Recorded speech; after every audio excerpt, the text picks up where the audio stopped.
Welcome to Binah Says, a podcast created to reveal the wisdom within everyone. Well, Sabrina Beraja. The name that means blessing. So many meanings in your name. Hi. Hi. I'm so honored to be here. Thanks for having me do this with you, for you. So Sabrina, you were born and raised right here in Miami, Florida. You went to the University of Miami, and please remind me what your major was in, because all of our friendship, I think I learned it once, and then it was just a funny piece of information that we never knew about each other. It's pretty unique. It's health sector management and policy with a double major in finance. Wow, what does that mean? So I had two majors, and I also almost had a minor in chemistry because I was pre-med and then switched tracks, but technically I have like a minor in chemistry. Wow, okay, amazing. Well, after that, you eventually fell into the booming real estate business of this city, and I know that there was a lot in between those two things, but we're going to get into all of that mix within this conversation that we'll have today. You were also raised Jewish in one of the most beautiful families that I've had the pleasure of ever being connected with, the Berajas, and you've now found a much deeper connection to your spirituality and your faith over the past year and a half, between your yoga, your chanting, your harmoniuming, your Kabbalah, learning Hebrew more and more, learning about the letters, all of the world events that have happened, especially in the past couple years. And it feels like quite literally everything you do now has the essence of the spirituality and your connection in it. Like every single thing that you do has that interwoven in it, and it's so beautiful. Your desire for your work to be conscious, you desire. I shouldn't be reading off a notebook like this, but I wanted to make sure I included everything. So you really do desire for all of your work to be conscious. You're hosting gatherings now. You've created a new branch of this amazing Venice community that we found, the K Club, and you're starting it here in Miami, and hoping to God it just keeps on expanding into many more cities in the US and beyond.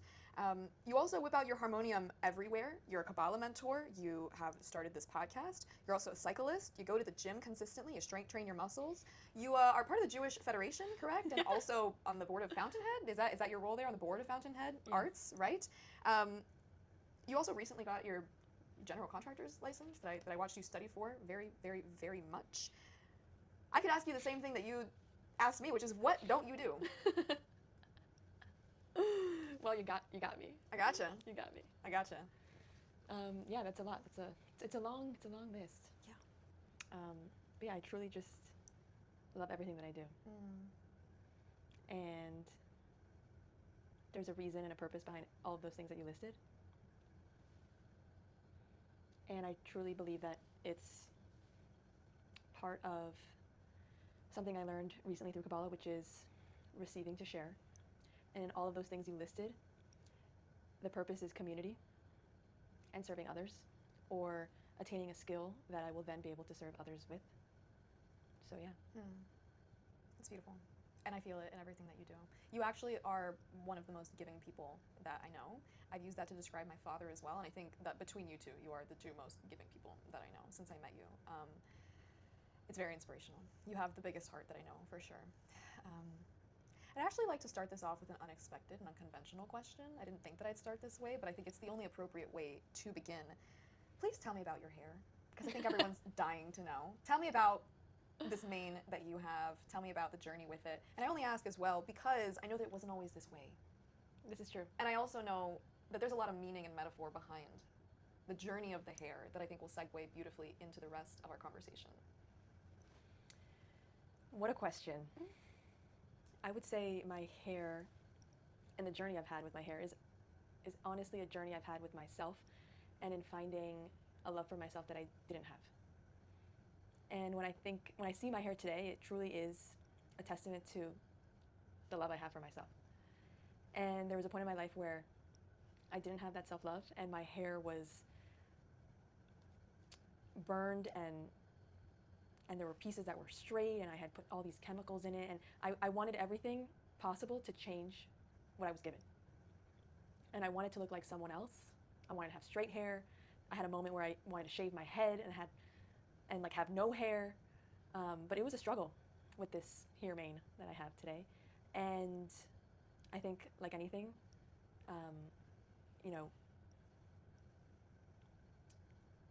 understanding the gifts that we've been given and knowing how to nurture those gifts and realizing that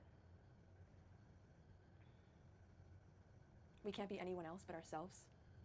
So the minute I realized that, I said, well, I'm going to do everything in my power to learn how to take care of this here head of mine. Yeah. And it was one of my biggest insecurities my entire life. And Why? Well, because it didn't look like anyone else's. And because it was just so difficult to work with. I mean, if I had to tell you all the process I have to go through now with my hair, the number of products I put in, how many times it's washed, and the masks, and how it dries, and I didn't know all that. So I had to go on my own journey to figure out how to create the head of hair I wanted to have. And thankfully I had so many angels and like mentors along the way. Like one example, so I used to hide my hair. So if you look at photos of me in high school, I quite literally would wrap my hair in a bun and wear it, behind my head, and I would put a headband to like even cover the front of my head. Wow. And I had glasses at the time, so I looked very different. But I never would wear my hair down. I was afraid to wear it down. And this one day, I was at the gym. I was in college, and this wonderful woman had gorgeous hair that looked like jasmine. It was like these waves of like black hair. And she would say, "You have gorgeous hair. Like, why aren't you like showing it?" Like, She could see it. She could see. So she took me one day to the bathroom, and she undid my bun. She said, "I'm going to show you how to wear your hair down." And so she took clumps of conditioner, and she started wetting my hair and raking my hair in parts, and then scrunching it. And she gave me a laundry list of all of these Instagram women to follow that were taking, their power in their natural hair back. And so I left there with homework to do, and in tears. I remember walking out of that Equinox bathroom, and I thought everyone was looking at me, but not in a positive way. And I was embarrassed to be quite literally walking out of the bathroom with my hair down. Wow. And I'll never forget that moment. I was cried right after I got to my car. But that started, like an 8-year journey that I've been on with my hair and getting it back to nature, back to how it was intended and how God gave me my hair. Wow. It's wild how certain moments like that can just stick with us forever, because I know that I've heard this story before, and it's obviously the one that really just comes to mind for you and is stuck in your heart whenever you think about this journey. I hope that this woman somehow finds you in your podcast and all your platforms. Her name is Angelica, which obviously makes so much sense. So much sense. So much sense. Where's she's Angelica now? A literal angel. She's probably somewhere training clients. She's a badass. Wow, amazing. So yeah, she started it all. Well, look, my immediate and only exposure to you has been through the lens of this confident, postured, exuberant, extroverted woman from the moment that I met you. And so I remember being shocked to hear that you actually had a significant portion of your life that was pretty the opposite of that. So I know that we just talked on the hair and the transformation of that and the insecurity into confidence around that, but tell me a bit more about the self-love journey. I think everyone in general, right, at some point struggles with self-love. But mine came around, I would say, high school and into college. And I just remember looking in the mirror and not being happy with the way I looked. And no matter how many times people would tell me on the street, my own family, people I don't even know, how beautiful I was, I wouldn't believe it. And the voice in my head would say, "Oh, they're just saying that because they probably feel bad for you." Wow. Or they have to say that because they're your family. And it was really eating me up inside. And it led me to act in a certain way that just wasn't loving my body and wasn't like fueling it the way I was supposed to. It wasn't moving my body the way it was supposed to. So I realized after years of self-loathing that I had no other option but to try something radically different than what I was doing. And I had this moment in my early 20s, I must have been 20 or 21, where I said, I'm just gonna try pretending that I love myself. And I'm gonna see if every day, if I pretend, if it'll eventually stick. And if I come from this place of loving myself, well, how would I feed myself? And how would I move my body? And what are the words that I would say to myself if I was coming from a place of love instead of loathing? And it took so much mental, emotional energy, so much, now I would say spiritual work, but I didn't know it at the time, to finally get to a place where faking it felt like reality. And I remember I no longer had to struggle, or I no longer didn't believe myself. I was like, I would look in the mirror and I'd say, I do love myself. And you believed it. And I believed it. And then it got to the point where I didn't have to tell myself as much because it just felt so natural. And it's something that took years. And after studying Kabbalah, I've realized that it was one of my soul's corrections to make. And now using some of the tools that I've learned in Kabbalah, I've now realized that the time it took me to transform, right, to overcome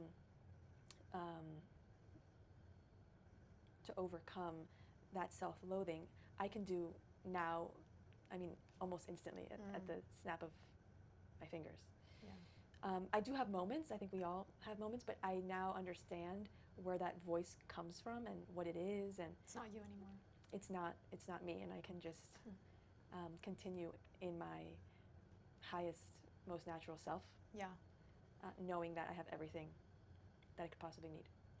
You said that you basically faked it until you made it, right? I mean, really just the perfect example, and it genuinely worked, right? You said, I'm going to look at myself in the mirror and tell myself what I don't believe, but what I want to believe. And I'm going to do it until it works and until I genuinely mean it, and you did that. You also said that you, in that process, took the actions of someone who would love themselves, whatever that meant to you. So I'm going to feed myself the way that somebody loves themselves would feed themselves. I'm going to act in the ways that somebody who loves themselves would act. What did that look like? How did your actions change, regardless of you believing in your love for yourself or not? But what did those actions look like? Did they shift a lot, or was it just the intention behind them? One of the main things I had to do, and thankfully I'm so glad I did this when I did, but I learned one of the greatest lessons I've ever learned, which is I stopped comparing myself to anyone but myself and who I was yesterday. And that was a big one for me, because it's so easy to compare ourselves to family members, friends, people online that you don't even know. And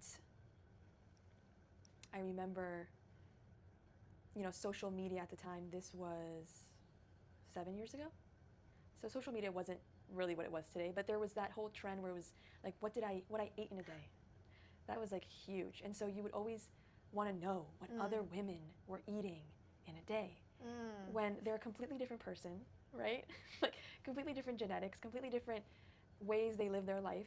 Yeah. And even if they were telling you what they ate in a day in a video, you don't know if that's actually accurate.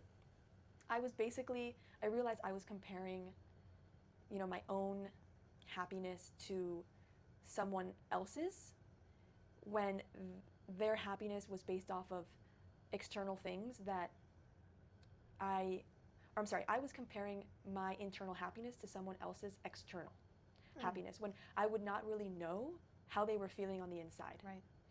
So that was something that completely changed my whole view on comparison, because sure, you can, look a certain way and be eating certain foods, but my question was always, are you happy?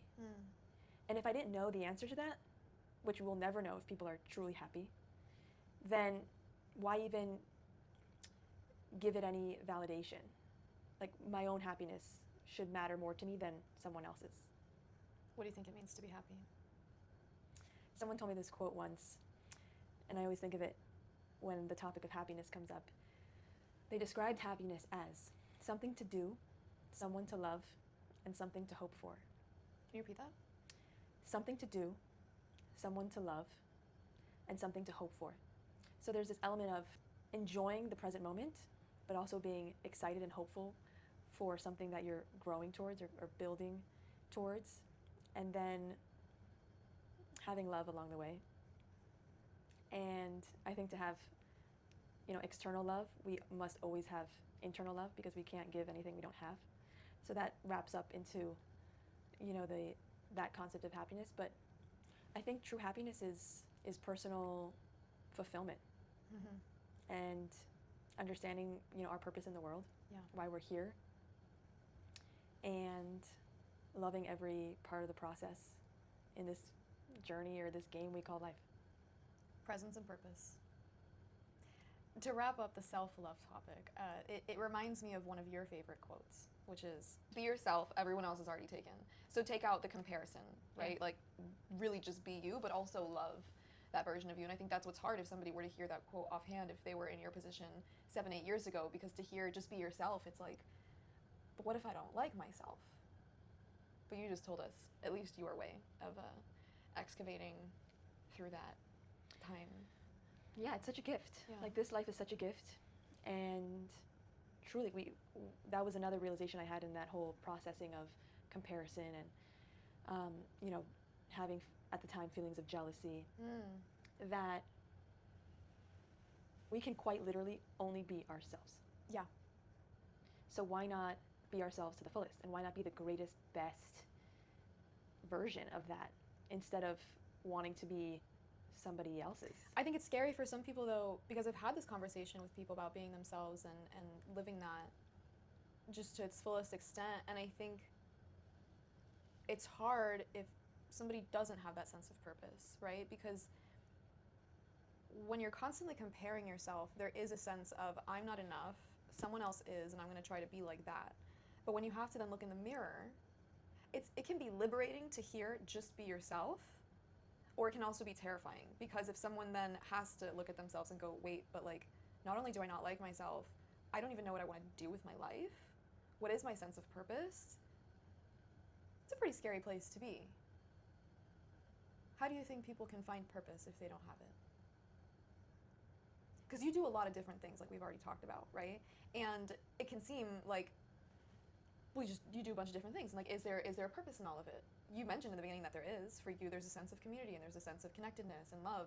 And I know that to be true, right? But you can also, not you, but anyone can fall into a bunch of different activities and lack purpose in all of them, and it can feel seemingly random, and what am I doing with my life? So did you have a time where you felt like you lacked a sense of purpose? Or do you always feel like that was there for you? I think that the way I'm able to, right, do all these things that might sound random is because, I don't know if I'll answer this question exactly, but I think what you're getting at is, there was a point in my life where I stopped becoming attached to the boxes that I was putting myself in.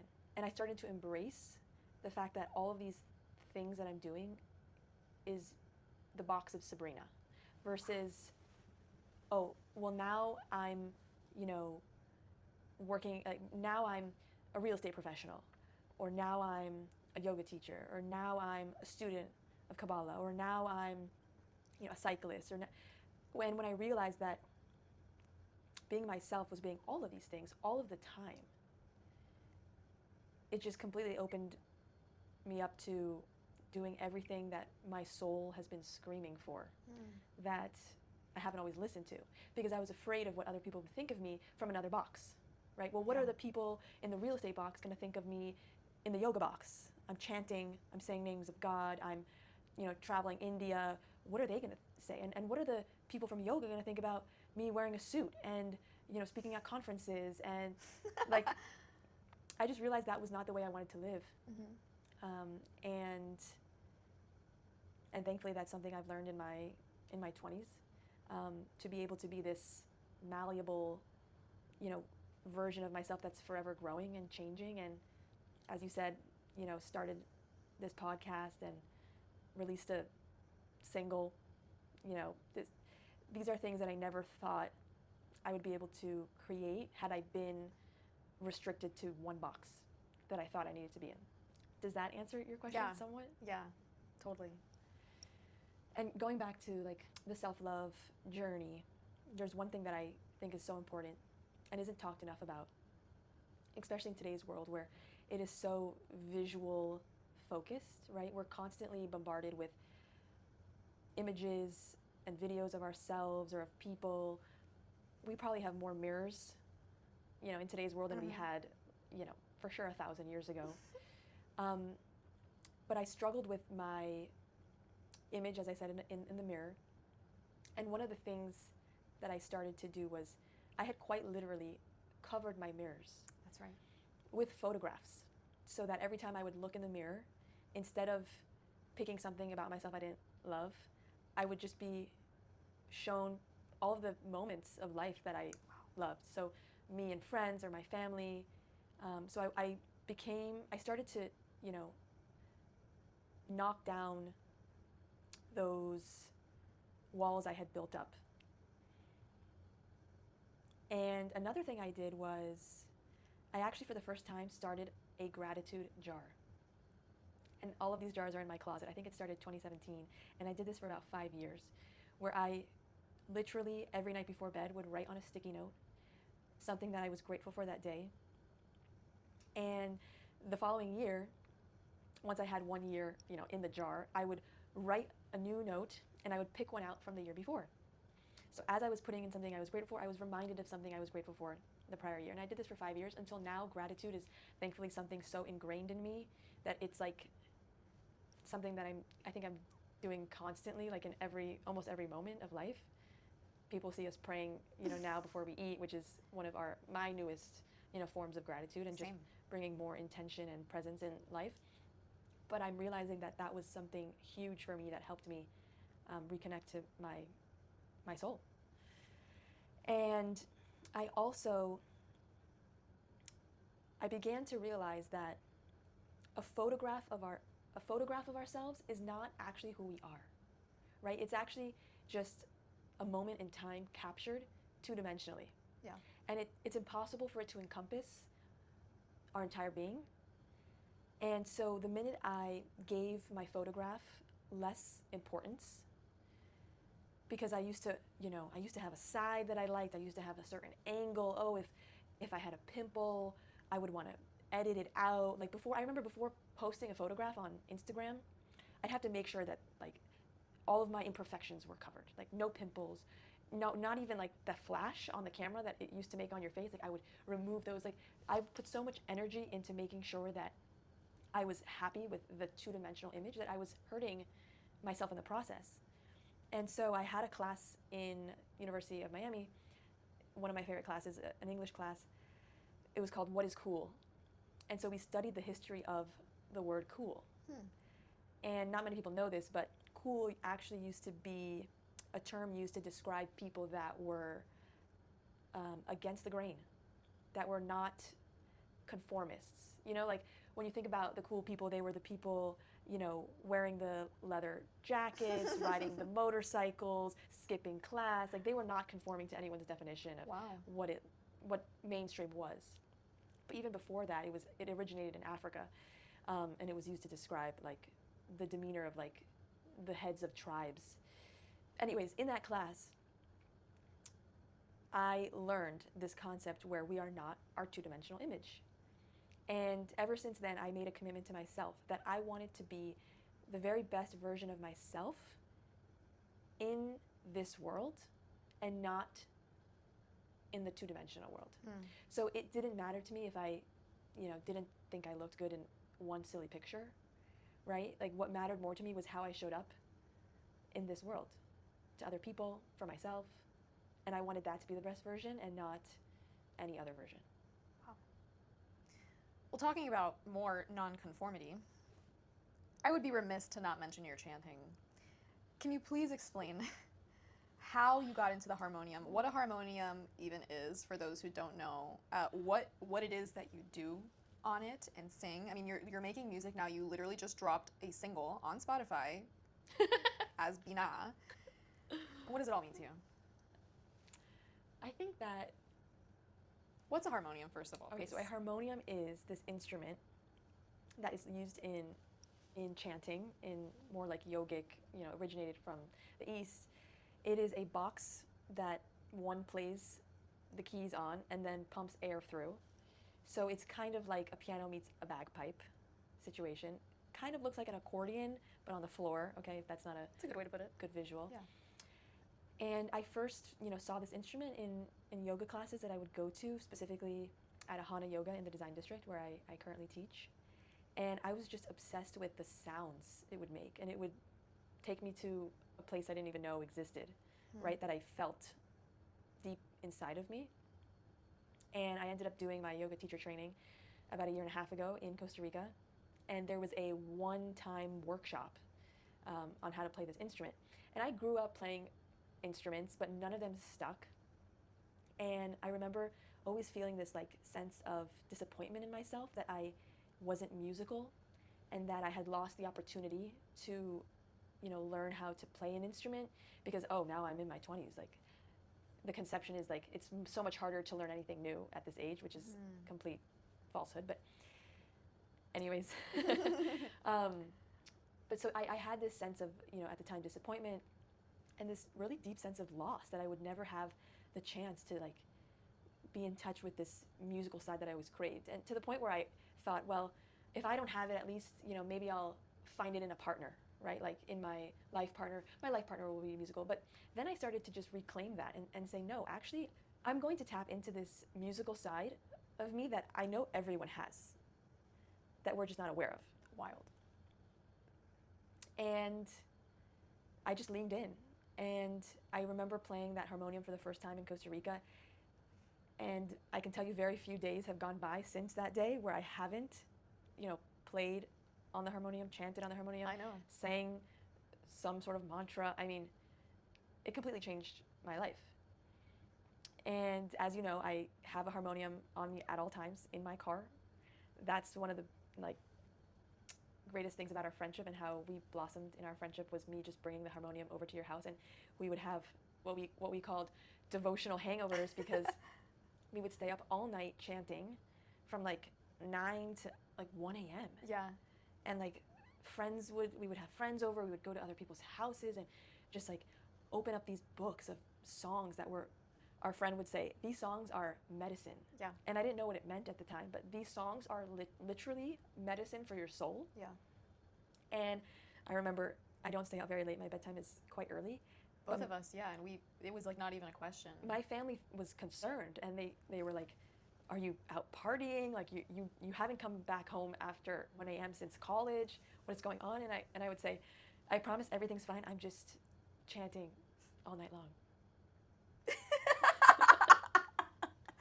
You changed my life with the harmonium too. I remember the day that you showed up to my house with this box. I think the one that you had at that time was red, right? Yes, it was red. Yeah, and I was living at my little studio apartment in Miami Beach, and we had maybe been friends for 6 months, maybe? I think less time. Less. A few months, 4, something like that. And you had just done your teacher training in Costa Rica, and you show up to my apartment and you're carrying this box that had holes in it, and then you opened it up and it was a little piano, and you were like, we're gonna sing. And I had seen it before at Ahana, never really took an interest in it. If anything, felt a little weird every time, they would sing the mantras, because it was just foreign, right? It was just something that I didn't understand. I had always wanted to sing a little bit more, sing comfortably in front of people, which was my own little secret thing. And then you're like, we're singing, this is the mantra, let's go, my walls are thin. And that was so hard for me. I was sweating from the discomfort and the embarrassment. But you, as I mentioned, are really, maybe I didn't say it specifically like this before, but you're really the most open-hearted person that I know.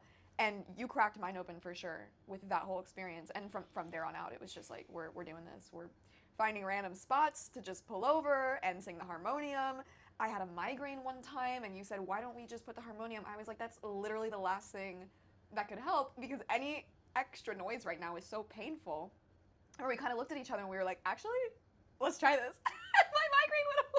We cured your migraine with the sounds which is of crazy.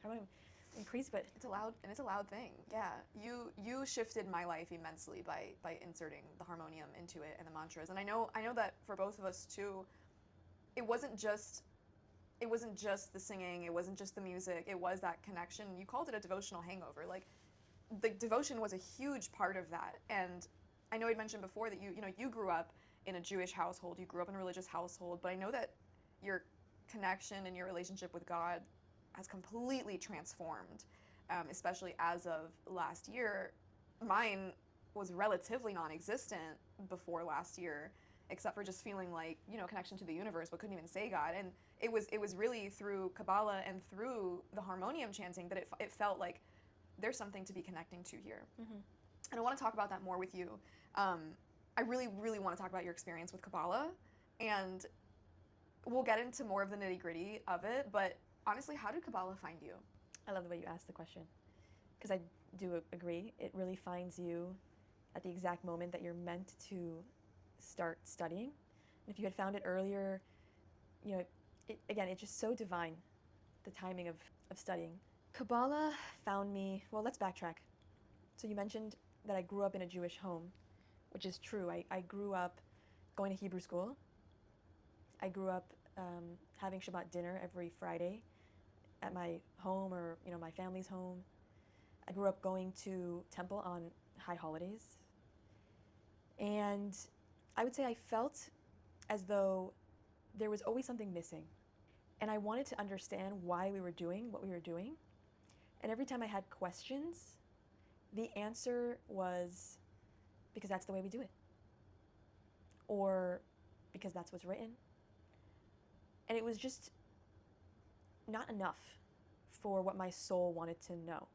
So I didn't even realize how, I guess, painful it was growing up, because it wasn't anything that I knew, right? It was like ignorance is bliss. I didn't know what I was missing, but I had a feeling, like my intuition was saying, there's something more here that no one's talking about. And so luckily, I found Kabbalah a year and a half ago. I was at a family friend's Shabbat dinner, Rich and Jill Swerdlow. And it was one of those, again, like, I was in Costa Rica. I had run into Rich at a real estate conference, hadn't seen him in years. This was right after COVID. I went to high school with his sons. And I essentially invited myself over, and my partner at the time, to his Shabbat dinner in Costa Rica. Because, what do you mean?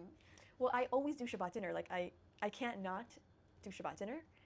So I will always find a way to celebrate Shabbat. So when I knew I was going to be in Costa Rica for certain dates, and he told me that he lives in Costa Rica, I immediately said, I would love to come over to your house for Shabbat. If they're like, I'm not the kind of person that needs to know, like, what kind of excursions are we doing, or like, what are we doing every day? Before I know, okay, if it's a Friday, I need to know what I'm doing for Shabbat. That's like the first thing on my list. So thankfully, he was open and receptive and said, of course, please come over for Shabbat. And he was there with his wife and his mother-in-law, and I just noticed that his intentionality behind everything he was doing was something I had never seen before. And he was infusing consciousness into everything. Yeah. Every prayer, every message. He was talking about numerology of words, and this is why we say things here, and this is what the energy of the week is, and this is what we're going through on a soul level, and it was beautiful, and it was everything that I had ever wanted to hear about.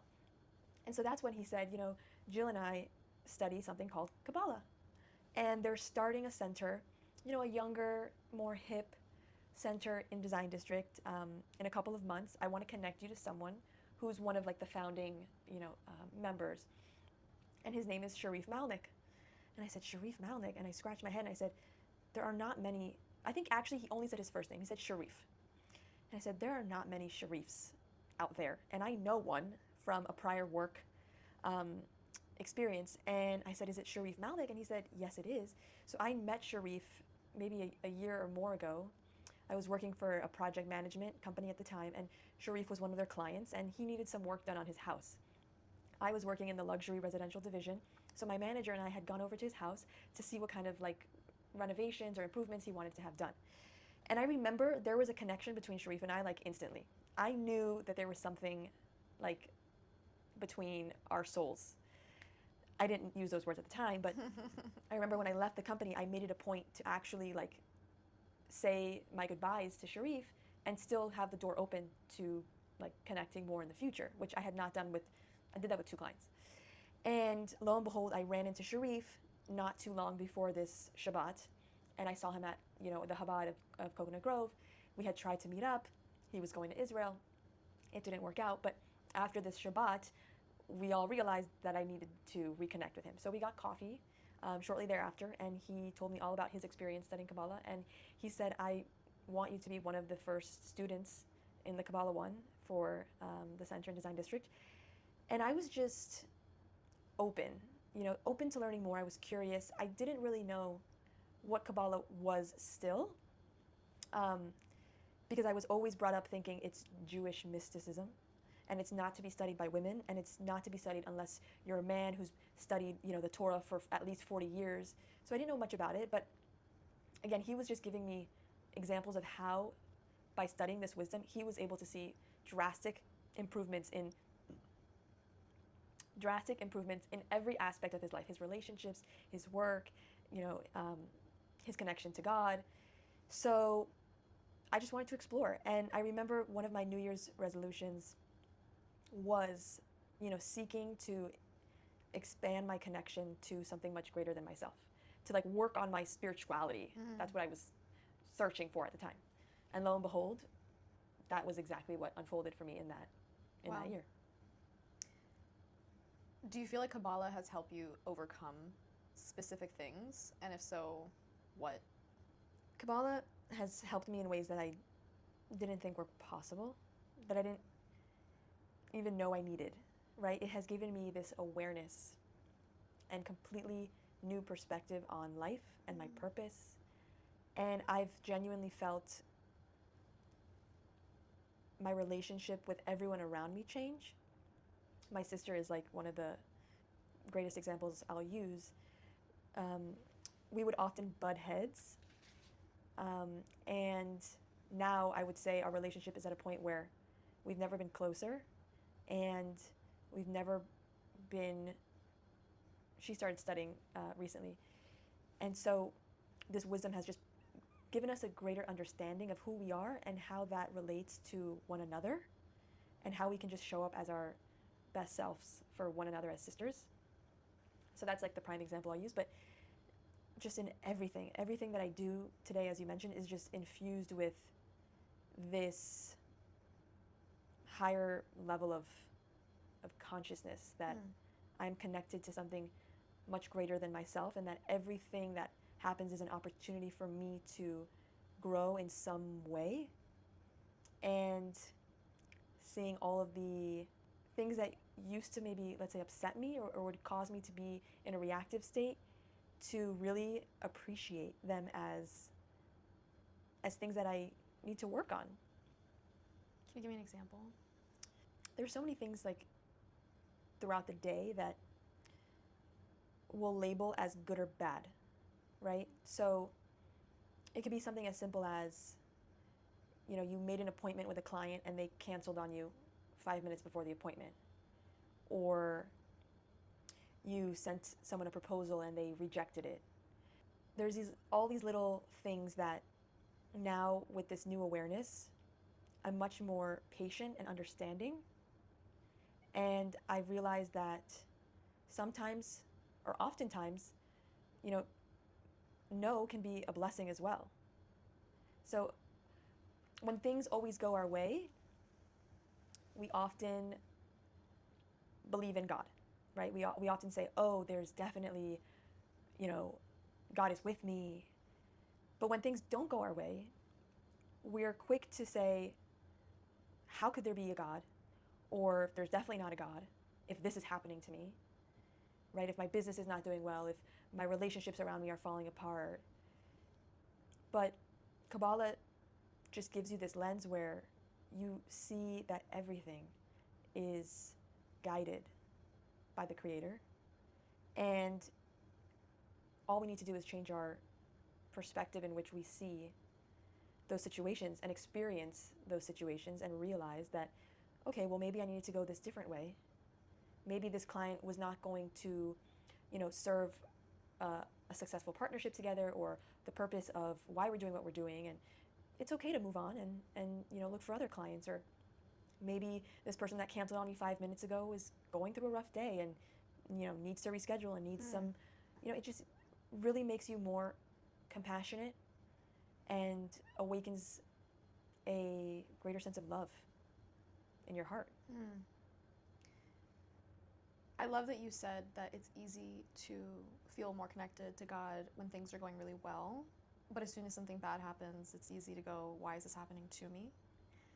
Actually, one of the next questions that I had written was that spirituality is so beautiful, and it is so great to utilize it as an everyday tool in our lives, but it does become very real in the hard moments, and our connection to it and to the Creator, whatever that means to anyone, does become very real and tested when things are very hard.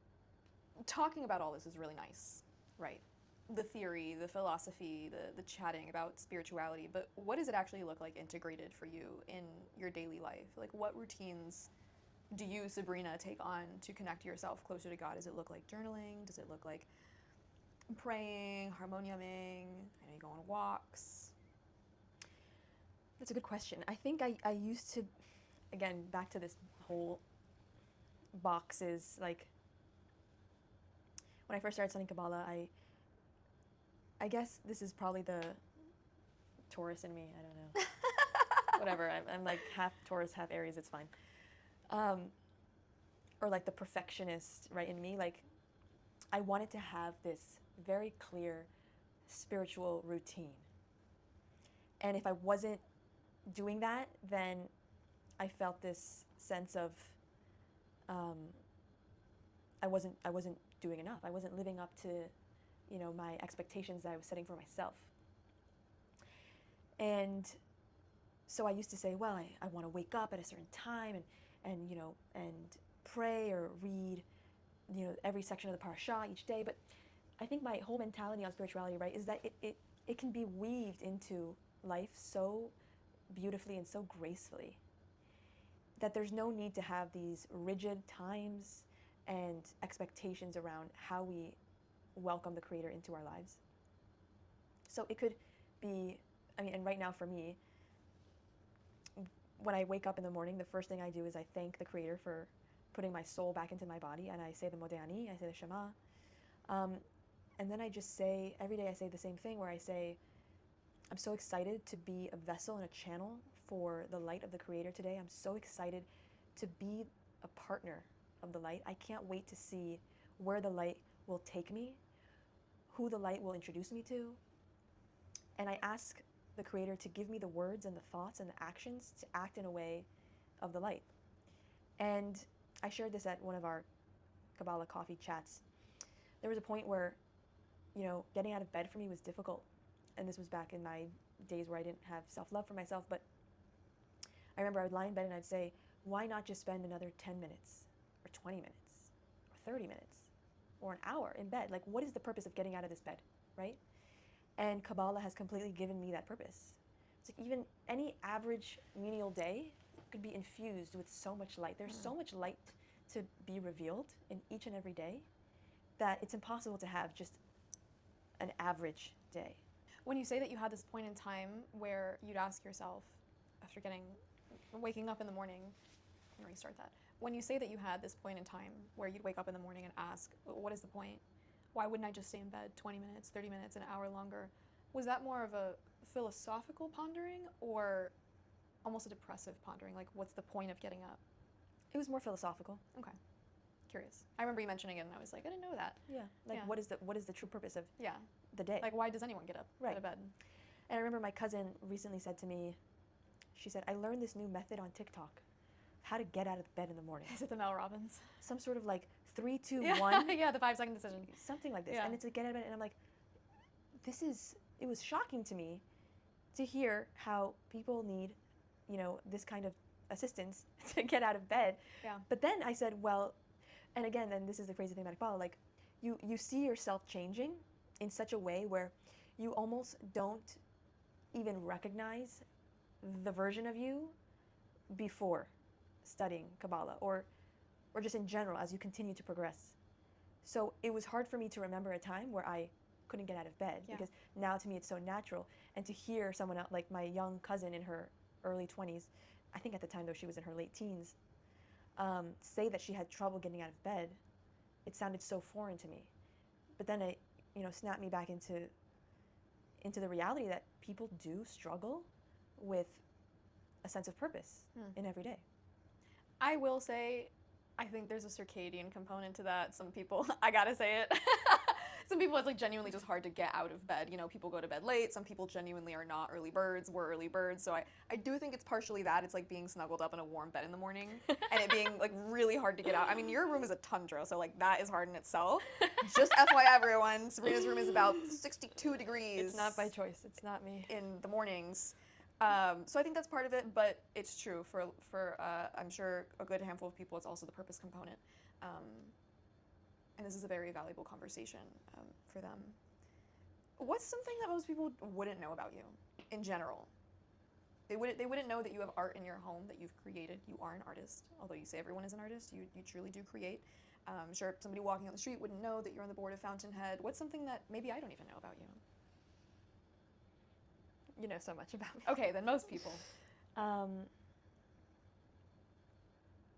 That's tough. Truthfully, the story I shared, you know, in the beginning of the podcast is something that will shock many people. Like, they definitely did not know that about me because it was not something that I ever externally portrayed. It was a complete internal battle I was going through.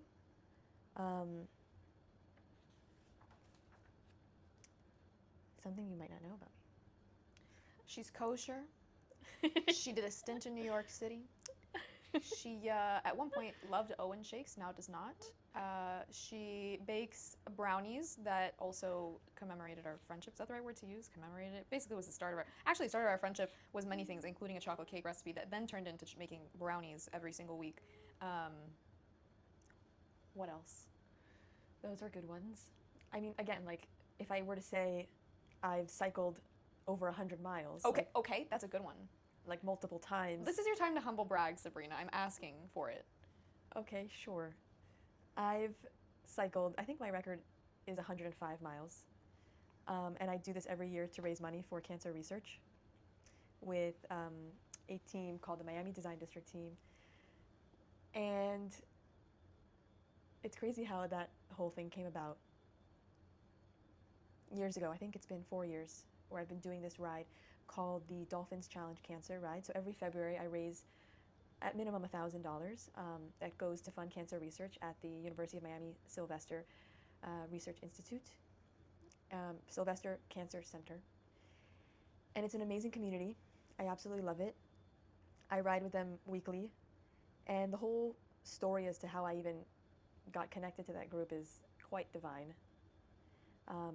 The leader of our group is Craig Robbins. He's the founder of the Design District, and he's someone that I've looked up to for many years because, going back to what we talked about, I think he just does not see any limitations on what he can create, and he mixes, you know, that creativity and business very well. So, you know, on paper he's a real estate developer, but he's so much more than that. He's a visionary. And his story is incredible, and I hope he's on the podcast one day. He will be on the podcast one day. I went on a bike ride by myself, which I rarely ever do. This was 4 years ago, because cycling is dangerous. I mean, cycling on the road next to cars is extremely dangerous, and my mom reminds me of that every time I go out on a bike ride.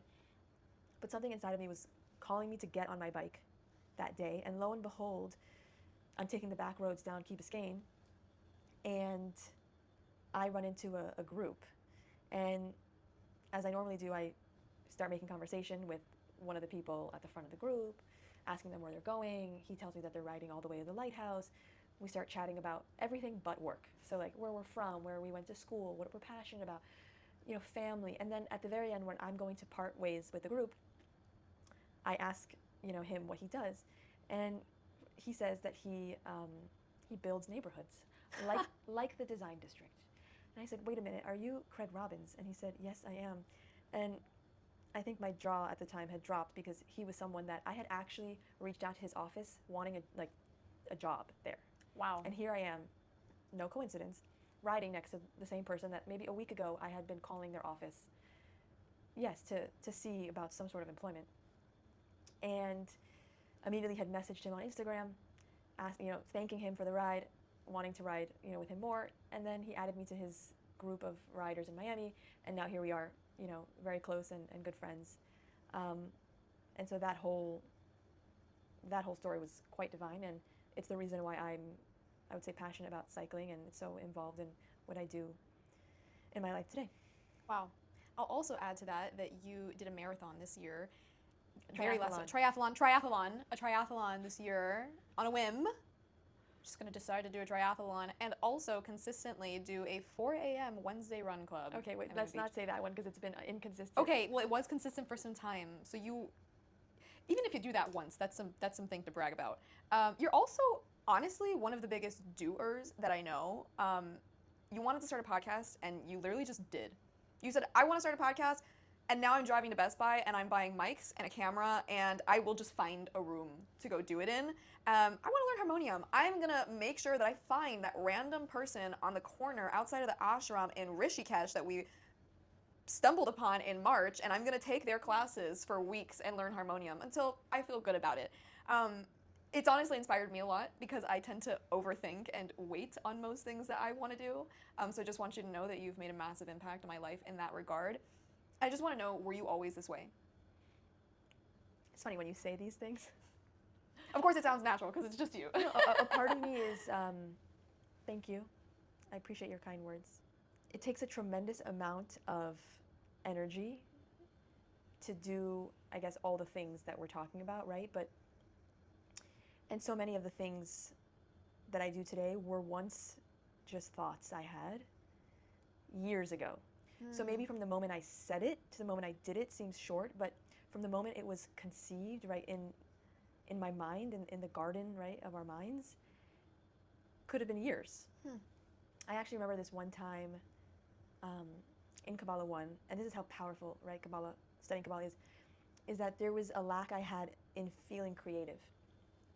And that lack had finally awakened in me, like in the sense that I could put words around the fact that I was feeling lack in the creative part of my life.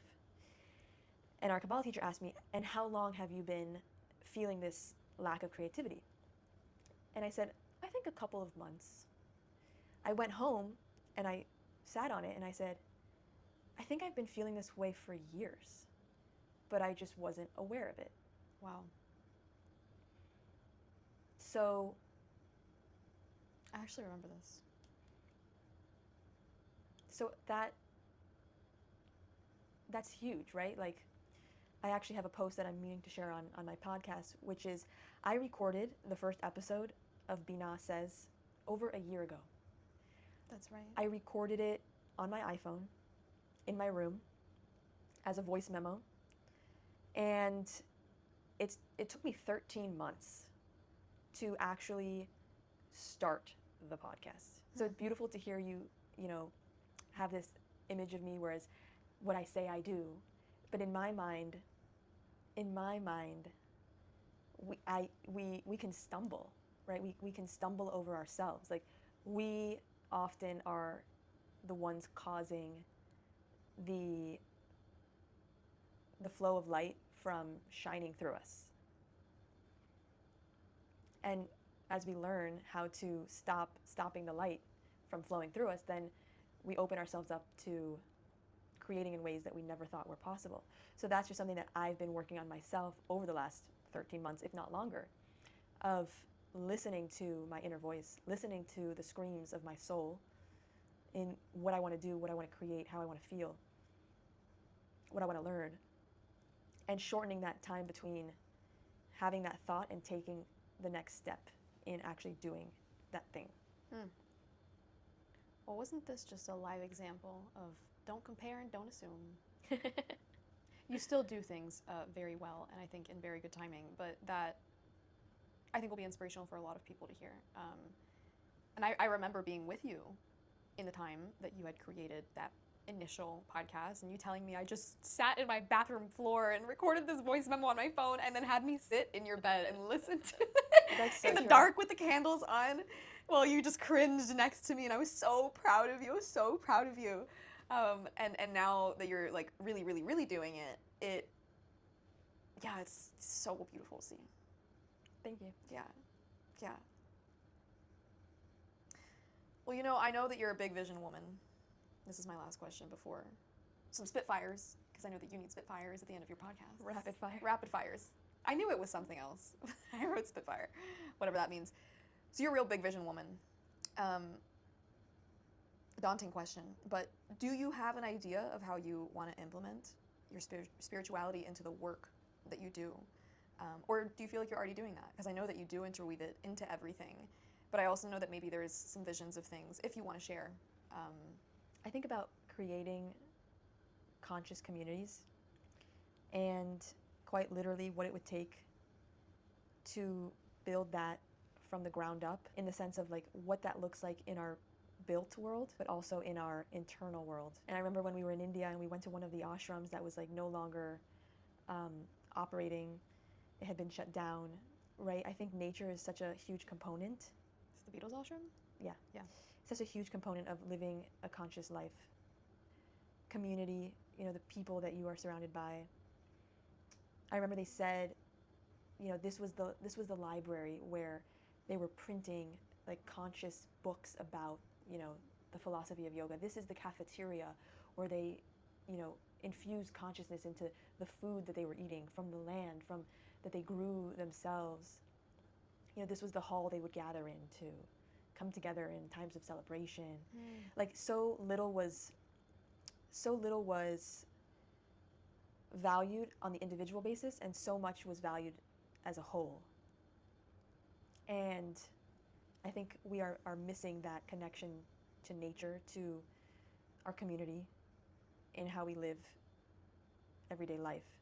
So I do often envision what a conscious community looks like and how I can be a part of building that. As you also stated, you know, I love to host. I love to bring people together at my home or in different ways. I love to bring people together from all different backgrounds. And I definitely see that continuing to grow in what I do. Just remaining open to hearing the Creator guide me in what to do next, I think is important. And just continuing to dream, continuing to envision and think of the impossible, because truly nothing's impossible when you are partnered with the light of the Creator. Gosh darn. Rapid fire. If you could gift one book to everyone you know, what would it be and why? There's so many to choose from. Rapid fire. George Harrison used to give out autobiography of a yogi to everyone. So what's your autobiography of a yogi? God Wears Lipstick by Karen Berg. Okay. Why? Well, because the title in and of itself is like, God wears lipstick? Like, what? But I think it brings a really important perspective on the role a woman plays in creation, in spiritually, in our world. And that's not a perspective that you often hear. Yeah, it's good for both women and men to read. Great one. What's one practice that you want to let go of right now and one that you want to consistently take on? Okay, I'll start with what I want to take on. I am actively taking on reading from the Zohar every day. Nice. And it's something I never thought I'd be able to do, or it's something I never thought I'd have a desire to do. But the desire came to me last Simchat Torah. I actually picked up Karen Berg's Zohar at our center. It was somewhere on a table. And then someone said, you just picked up Karen Berg's Zohar. It means you had a desire to open it. And I said, okay, great. Well. But since then, I was so beautifully gifted a set of the entire Zohar by a dear friend named Brian. So shout out to Brian. And it is by my bed. And for the last 3 days, I have opened it every day. Wow. And then one of the ones to let go of. Listen, you're perfect, but if there's something you could tweak upward. I have a lot of them. What right now in your life is an opportunity to be better? Everything. So you want to change everything? Don't overthink it. There's nothing I want to let go of. Maybe, and I'm actively working towards this, I think letting go of any and all expectations of other people. That's a really good one. Okay, great. What are 3 words that you think others would use to describe you? I've heard people use the word magnetic. However, it's their word, not necessarily mine. That's a good one. Own it. I've heard people use the word creative and intelligent. Heck yeah. What are 3 words you'd use to describe yourself? Magnetic, creative. Curious. Passionate about life. Limitless. Wow. That's a good one. That's a really good one. Okay, I'm only asking this because when you interviewed me, you mentioned our friendship so many times, and I've not done the due diligence of doing it on this one because I don't like to make things about me. What's your favorite part about our friendship? This right here. I will say it's very rare to have a friend like you where you can feel as though you could be your complete self around at all times. And similarly, you've inspired me in ways that I can't even put to words. No. I think one of the reasons why you stood out to me that day at Cafe Smooth was because I said, this girl is doing all the things. And she's so creative, and she's inspiring, and I want to be like her. I swear. You've never told me this. And Stop. I think you've rubbed off a little bit. I'm shocked to hear this, folks. This is news to me. I want to be just like her while being myself at the same time. Same. Wow. Wow. Is that all the rapid fire? What else is possible? Everything. How can it get any better? I love you. Thank you for doing this. Thank you so much. Thanks for tuning in to Binah Says.